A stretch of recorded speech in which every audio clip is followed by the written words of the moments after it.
ومن سيئات أعمالنا من يهده الله فلا مضل له ومن يضلله فلا هادي له نشهد أن لا إله إلا الله ونشهد أن محمدا عبده ورسوله لا نبي بعده اللهم ارحمنا بالقرآن واجعله لنا إماما ونورا وهدى ورحمة اللهم ذكرنا منه ما نسينا وعلمنا منه ما جهلنا وارزقنا تلاوته آناء الليل وأطراف النهار واجعله لنا حجة يا رب العالمين اللهم إنا نسألك علما نافعا ورزقا واسعا وشفاء من كل داء برحمتك يا أرحم الراحمين اللهم فقهنا في الدين وعلمنا التأويل برحمتك يا أرحم الراحمين amin amin ya rabbal alamin. Ma'asyiral muslimin wal muslimat asyhadakumullah. Pada kesempatan hari ini kita akan mengkaji surah An-Nur ayat 30 sampai ayat 31 tentang ayatul hijabi wan nadri, ayat tentang hijab dan melihat. Mari kita pahami terlebih dahulu ayat 30. A'udzu billahi minasyaitonir rajim.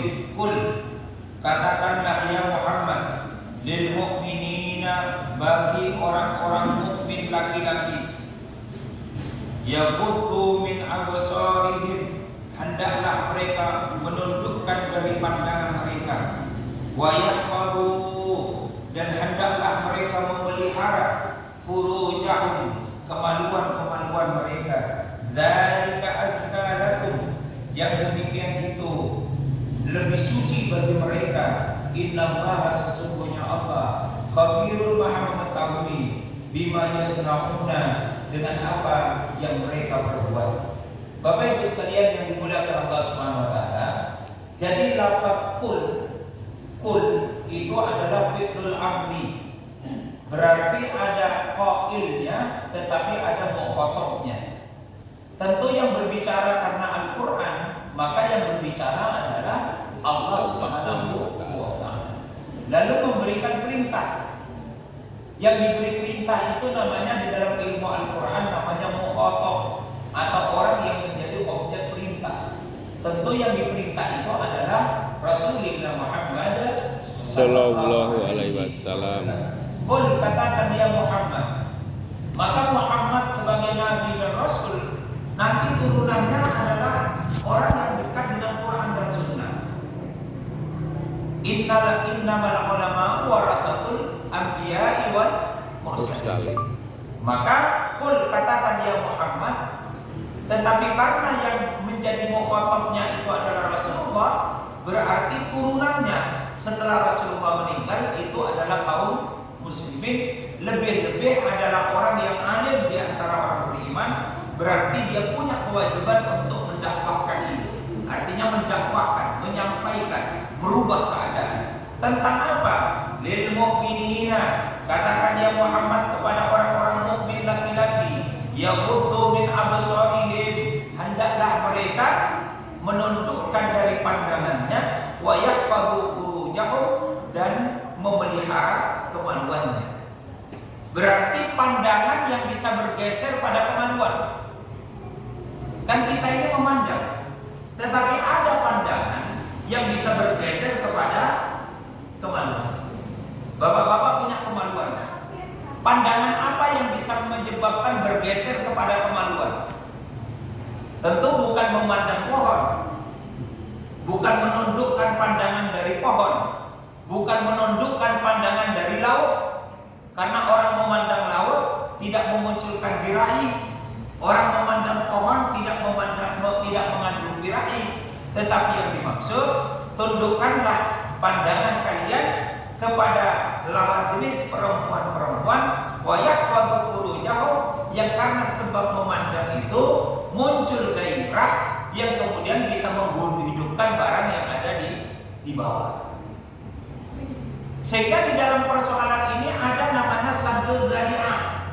Saddul dzari'ah itu pertimbangan subjektif yang kalau kita memandang muncul syahwat atau tidak muncul syahwat. Sehingga memandang lawan jenis itu boleh-boleh saja sepanjang tidak memunculkan apa? Memunculkan syahwat.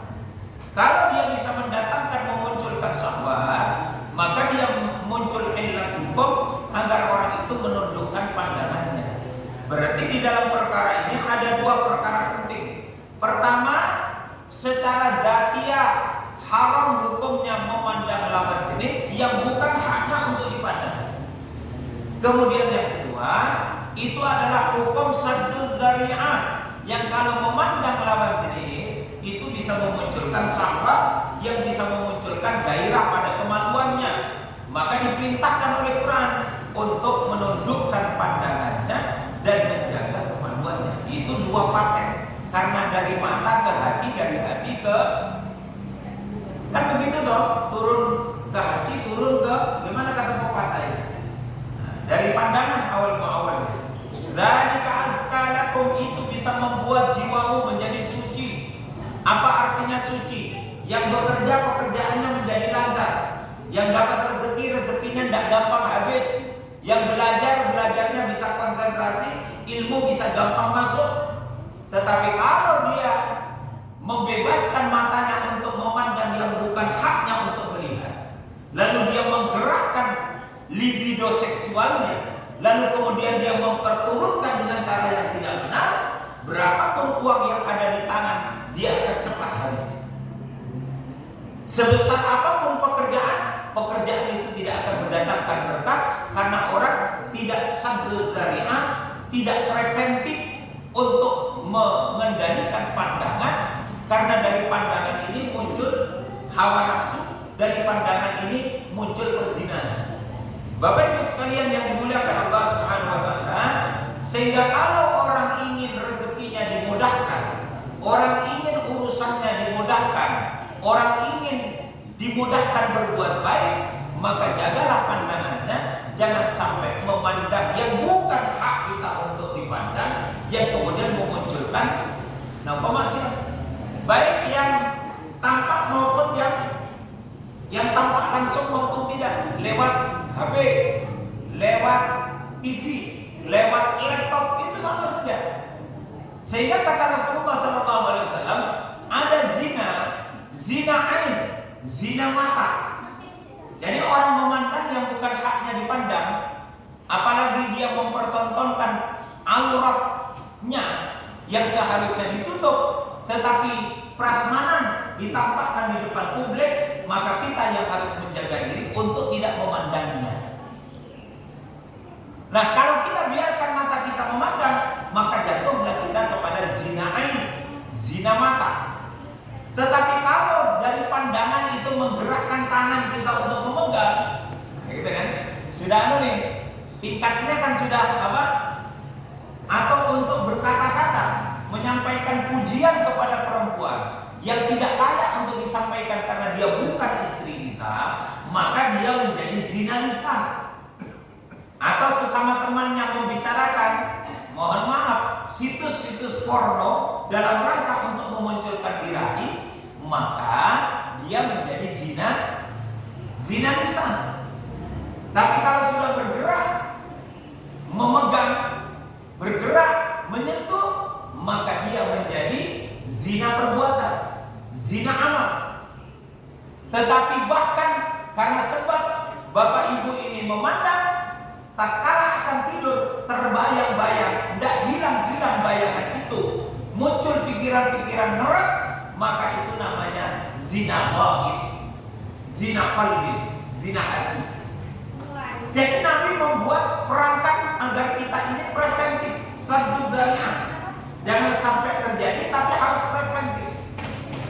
Harus melakukan tindakan preventif agar kita ini tidak masuk kepada perbuatan zina, baik itu zina mata, zina lisan, bahkan ada juga zina udhun, pendengaran. Yang mendengar itu juga termasuk terkena zina udhunin, zina telinga. Jadi ada zina mata, ada zina lisan, ada zina pendengaran, ada zina perbuatan, dan ada zina ghaib atau zina pikiran. Sehingga semua ini dilindungi. Kalau bapak ibu itu misalnya sudah tidak lagi bisa menghindarkan dirinya dari perbuatan zina yang tadi kami sampaikan, maka ada jalan keluarnya. Fankihu ma taba lakum minan nisa. Carilah perempuan yang disukai, lalu kemudian apa? Nikahi. Kalau dia sudah dinikahi, dipandang sudah bebas. Ya kan? Dari ujung rambut sampai ujung kaki sudah bebas untuk kita pandang tanpa ada embel-embel di situ, ada perbuatan apa? Perbuatan zina. Bapak Ibu sekalian yang dimuliakan Allah Subhanahu wa taala. Tetapi ada problem. Jadi begini Bapak Ibu sekalian, saya jalan-jalan di mall. Kan tentu saya memandang ke depan toh. Karena jangan sampai kesandung saya ini. Tiba-tiba ada serangan dari depan. Nah kira-kira pertanyaan saya, mau saya terus mengalihkan pandangan ke kanan, yang akibatnya bisa nabrak yang di depan saya yang tadi itu Sekmilda Bupati tadi, yang sekitar wilayah dadanya kebuka dan paha tinggi-tinggi. Kan tidak mungkin. Nah oleh karena itulah maka Allah memberikan perintah berimbang. Kalau laki-laki disuruh untuk menundukkan pandangannya, tetapi pada hakikatnya laki-laki senang melihat yang baik-baik. Di tempat ini yang paling tua siapa? Yang paling. Jenengan berapa umur Pak? Saya berapa? 49. Jenengan berapa Pak? 63. 63. Wes kita pakai yang 63. Ini yang muda yang tua ada. Pak, umur jenengan 63. Pak, dengarkan.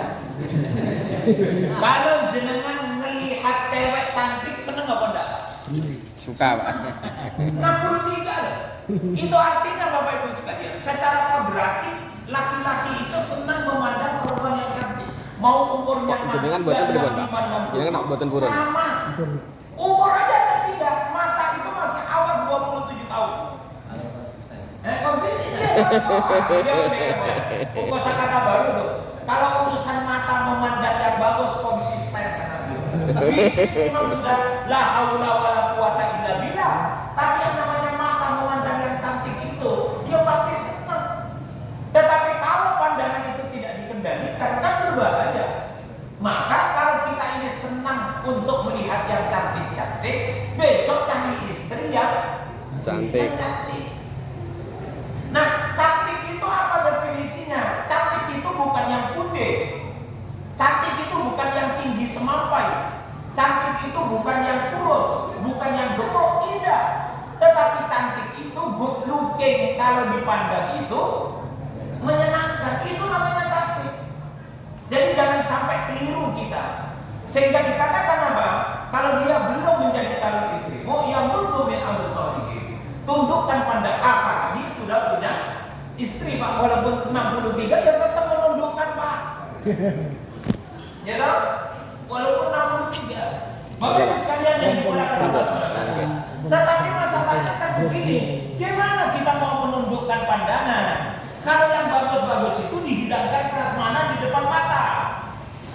Nah kan kira-kira begitu loh. Seperti saya ke mall tadi, ngelirik ke kanan Sekmilda Bupati, yang di depan Sekmilda Bupati, yang di kiri Sekmilda Bupati. Terus saya harus gimana?